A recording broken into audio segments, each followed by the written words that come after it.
So বন্ধুরা, চলো প্রথমেই আমরা দেখে নিই ওয়ার্ড। ওয়ার্ড কাকে বলে? যখন এক বা একাধিক অক্ষর মিলে কোনো অর্থ প্রকাশ করে তাকে ওয়ার্ড বলা হয়। এখানে আমরা দেখে নিই একটি অক্ষর মিলে কি আই। যেমন আই হলো একটি অক্ষর নিয়ে তৈরি। আই মানে আমি।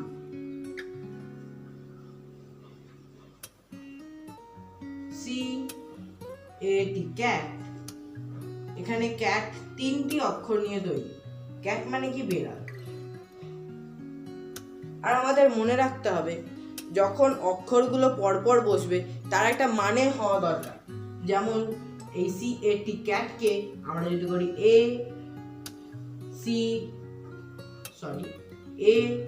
টি সি, এর কোনো মানে হয় না, অর্থাৎ এটা ওয়ার্ড নয়।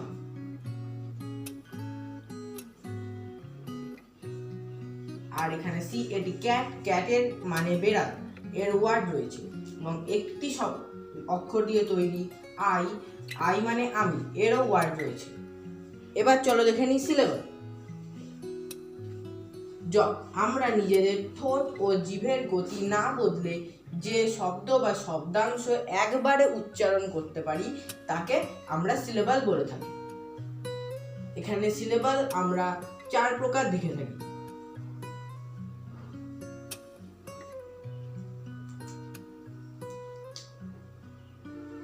মোনো, ডাই, ট্রাই এবং পলি। মোনোসিলেবল সি এ টি ক্যাট। এখানে ক্যাটকে আমরা একবারে উচ্চারণ করছি, তাই এটা মোনোসিলেবল। Die, to day. এই টুডে শব্দটিকে আমরা দুবারেই উচ্চারণ করছি, একবার টু, একবার ডে। ট্রাইসিলেবল। ট্রাইসিলেবল আমরা 3 বারে উচ্চারণ করে থাকি।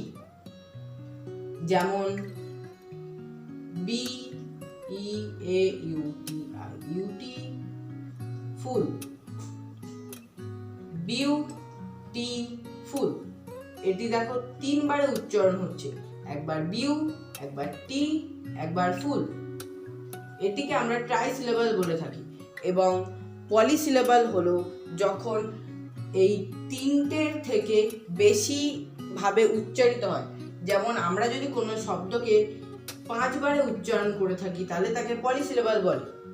যেমন এখানে আমরা দেখে নিতে পারি ইউনিভার্সিটি,